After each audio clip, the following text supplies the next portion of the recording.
लखनऊ प्राचीन कोसल राज्य का हिस्सा था। ये भगवान राम की विरासत थी, जिसे उन्होंने अपने भाई लक्ष्मण को समर्पित कर दिया था। अतः इसे लक्ष्मणावती, लक्ष्मणपुर और लखनपुर के नाम से जाना गया, जो बाद में बदलकर लखनऊ हो गया। पर असल में लखनऊ एक चीज के लिए और फेमस है, जो है इस शहर से जुड़ी भूतिया कहानियां। जब लखनऊ विश्वविद्यालय के लाल बहादुर शास्त्री हॉस्टल में पढ़ने वाले 3 दोस्तों के बीच शर्त लगी कि किसमें इतनी हिम्मत है जो बेली गारत के अंदर एक रात बिता सके, क्योंकि यहाँ वो कब्रिस्तान है जिसमें 1857 की जंग में मारे गए अंग्रेजों को दफनाया गया था। खैर, उन दोस्तों में से एक ने हिम्मत दिखाई और शर्त कबूल कर ली। अगले दिन तीनों दोस्त विश्वविद्यालय से निकले और नदवा कॉलेज और पक्का पुल के रास्ते से होते हुए रेजिडेंसी पहुंचे। रात के करीब 1 बज चुके थे। सन्नाटा छाया हुआ था। अधपक्की सड़क पर महज 1-2 तांगे वाले नजर आ रहे थे। तीनों दोस्त बेली गारत के अंदर पहुंचे। उन दिनों बेली गारत के चारों ओर बाउंड्री वॉल टूटी हुई थी, कोई भी आसानी से अंदर जा सकता था। अब रात के करीब 1 बज चुके थे। ठीक है प्रशांत, कल मिलते हैं, अगर तुम जिंदा रहते हो तो। अरे जिंदा क्यों नहीं रहूंगा, मुझे भूतों से डर थोड़ी लगता है, और जब डर ही नहीं लगता तो वह डर किस बात का। प्रेम और प्रशांत आपस में बातें कर रहे थे, पर श्री आसपास की कब्रों को बड़े गौर से देख रहा था और उन कब्रों पर लिखे नामों को बारी बारी से पढ़ता हुआ पुतपुता रहा था।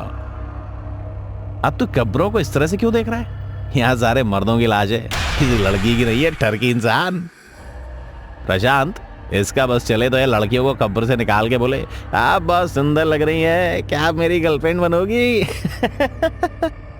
प्रेम की बात सुन प्रशांत भी जोर जोर से हंसने लगा था, जिनकी हंसी पूरे कब्रिस्तान में गूंज रही थी। अरे नहीं प्रेम, मैं तो इन कब्रों पर लिखे नाम को पढ़ रहा था, क्योंकि पिछले हफ्ते जब मैं टीना के साथ यहाँ मजे करने आया था ना, तो इस थॉमस हैंक की कब्र इस कब्रिस्तान की सबसे आखिरी में थी। और ये बात मुझे इसीलिए याद है क्योंकि मैंने इसी कब्र के पास उगे फूलों को उखाड़ कर टीना को दिया था। श्री की बात सुन प्रेम और प्रशांत भी एक पल के लिए सोच में पड़ गए। सबके मन में इस वक्त यही सवाल गूंज रहा था कि आखिर कब्र एक जगह से दूसरी जगह कैसे जा सकती है। और इस बात की पुष्टि इस बात से भी हो रही थी कि श्री के तोड़े हुए फूलों की डाली अभी भी मुरझाई हुई कब्र के पास ही थी। अच्छा ठीक है, अब मुझे और उल्लू मत बनाओ, मुझे डराने की तुम्हारी कोशिश किसी काम की नहीं, समझ गए? मैं इस कब्रिस्तान पे अब कल से वही आऊंगा, कोई जिंदा। चलो जाओ तुम दोनों, मुझे अकेला छोड़ दो। प्रशांत की बात सुन श्री और प्रेम कुछ नहीं बोले और आपस में बात करते हुए कब्रिस्तान से बाहर आ गए। प्रशांत भी अपने दोस्तों को कब्रिस्तान से बाहर जाता देख साफ देख रहा था। उनके जाने के बाद प्रशांत उसी थॉमस हैंक की कब्र के ऊपर बैठ जमीन पर उगी घास को नोचने लगा। उसकी नजरें पूरे कब्रिस्तान को ताड़ी रही थी कि अचानक ही जमीन से एक हाथ निकला और प्रशांत का हाथ पकड़ उसे कब्र से नीचे गिरा दिया। उसने जब आसपास देखा तो उसे कोई नहीं दिखा, पर जब उसकी नजर अपने ही हाथ पर गई तो उसका हाथ किसी के नाखूनों से नुचा हुआ था, जिससे खून निकलने लगा था। उसने खुद को संभाल एक बार फिर कब्रिस्तान को देखा तो उसे धुएं का बड़ा सा अंबार दिखा, जो उसी को घेरने उसकी तरफ बढ़ रहा था। इससे पहले कि वो कुछ समझ पाता, धुएं ने उसे घेर लिया, जिसकी वजह से उसका दम घुटने लगा। और फिर अगले ही पल उसे गोलियों और तलवारों की आवाजें आने लगीं और ठीक उसकी आंखों के सामने स्वतंत्रता सेनानियों ने अंग्रेजी हुकूमत के सिपाहियों को घेर उन्हीं की बंदूक से उन्हीं का सीना छलनी कर रहे थे। तलवारों से उनका जिस्म और उनकी हिम्मत दोनों को काट रहे थे। और ये सब प्रशांत के सामने हो रहा था। इतना सारा खून और मौत की गूंजती चीखें सुन प्रशांत की सांसों की गर्माहट बढ़ गई थी। पर इससे पहले कि वो कुछ समझ पाता, इस सदमे से निकल पाता, अचानक ही किसी ने प्रशांत को पीछे से धक्का दिया और उसे जमीन पर गिरा दिया। उसने जब पीछे मुड़कर देखा तो कोई और नहीं बल्कि प्रेम और श्री ही थे, और धुएं का अंबार एक पल में गायब हो गया। अबे देख कितना फट्टू है ये। अरे जब इतना ही डर लगता है तो यहाँ अकेले आने के लिए आई क्यों करी? जरा अपने चेहरे का रंग तो देख, डर के मारे किस तरह उतरा हुआ है। दोनों दोस्त प्रशांत से कहते हुए इस पर हंसे जा रहे थे, क्योंकि अचानक से धक्का लगने की वजह से वो डर गया था। बंद करो तुम लोग अपनी नौटंकी और चलो यहाँ से, मुझे और नहीं रहना इस कब्रिस्तान में। तुम्हें अंदाजा भी है मैं भी क्या देख रहा था? प्रशांत जानता था कि जो कुछ भी उसने देखा है वो कभी उसे अपने दोस्तों को समझा नहीं पाएगा, इसलिए झुंझलाता हुआ दोनों से कह बाहर जाने को हुआ ही था कि तभी प्रेम ने उसका हाथ पकड़ उसे रोक लिया। अबे तू अकेले कहाँ चल दिया? चिंता मत कर, तेरे साथ साथ अब हम भी इस कब्रिस्तान में रुकेंगे, फिर तो ठीक है ना? पर रुकना ही क्यों है? छोड़ ये सब सारा, जब से मैं आया हूँ अजीब सी ठंड लग रही है और तुम दोनों के हाथ भी तो बर्फ की तरह ठंडे पड़ चुके हैं। मैं कहता हूँ चलो। प्रशांत प्रेम से कहता हुआ उससे हाथ छोड़ा कब्रिस्तान की बाहर की ओर चल ही रहा था कि अचानक ही श्री ने उसके गले में रस्सी डाल उसे वापस से कब्रिस्तान के अंदर घसीटने लगा। श्री, ये तुम क्या कर रहे हो? मैं प्रशांत तुम्हारा दोस्त, तुम मेरे साथ ये सब क्या कर रहे हो?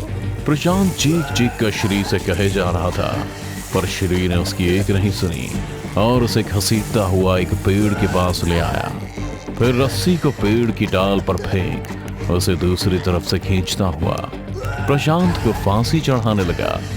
ये तू क्या कर रहा है? और प्रेम, तू श्री को रोकता क्यों नहीं? तुम दोनों मेरे साथ ये क्या कर रहे हो? प्रशांत के इतना कहने पर भी किसी ने उसकी एक नहीं सुनी और देखते ही देखते प्रशांत फांसी के फंदे पर ही छटपटाने लगा। आप जब तू मर रहा है तो साथ सुनता जा, हम वो है ही नहीं जो तू हमेशा समझ रहा है। मैं हूँ सेनापति थॉमस हैंक और ये मेरा सिपाही टॉम।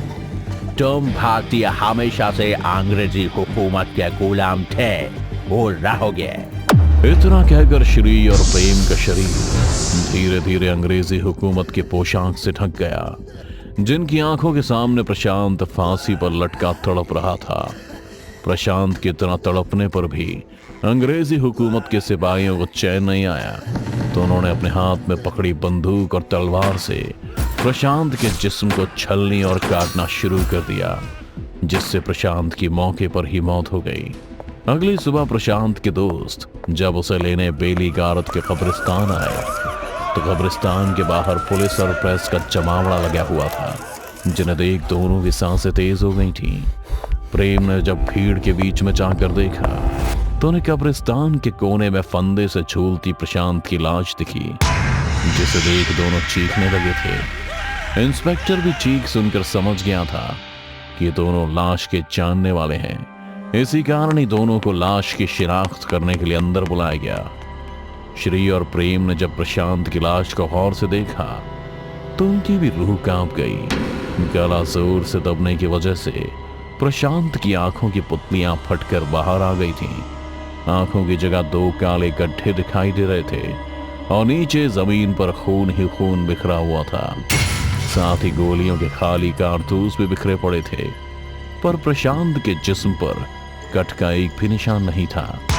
दोनों ने लाश को पहचान तो लिया था, पर अब यह केस पुलिस को भी समझ नहीं आ रहा था, क्योंकि पोस्टमार्टम में ये बात साफ हो चुकी थी कि भले ही प्रशांत के जिस्म पर बाहर से कोई कट या किसी खरोंच का निशान ना मिला हो, लेकिन अंदर से उसका शरीर गोलियों से छल्ली पड़ा था और अंदर से मांस, नसें और यहाँ तक कि हड्डियां भी कटी हुई थीं। बहुत जांच पड़ताल के बाद भी केस कभी सॉल्व नहीं हुआ और ठीक 20 साल बाद श्री और प्रेम की लाश भी उसी रहस्यमयी तरीके से फांसी पर लटकी मिली, वो भी उसी जगह जहां प्रशांत लटका हुआ था। पोस्टमार्टम रिपोर्ट में भी वही लिखा था जो प्रशांत की पोस्टमार्टम रिपोर्ट में लिखा गया था। बॉडी पर एक भी कट के निशान नहीं, पर अंदर से जिस्म गोलियों से छल्ली हुआ पड़ा था और तलवार से मांस के साथ हड्डियां तक कटी हुई थीं। और आज भी इस केस की फाइल हजरतगंज के थाने में धूल खा रही है। हालांकि अब वक्त बदल चुका था। सरकार ने बेली गारत को संरक्षित करते हुए चारों तरफ बाउंड्री वॉल बनवा दी है और लाइट की व्यवस्था कर दी है। अब ये रोड रात भर चलती है, पर आज भी तमाम रोशनी और लाइट के बावजूद लोग बेली गारत कब्रिस्तान के अंदर जाने से आज भी डरते हैं।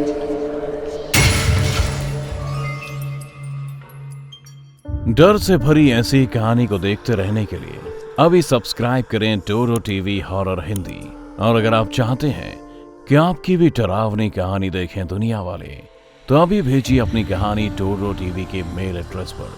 हो सकता है अगली रूह कपा देने वाली कहानी आपकी हो।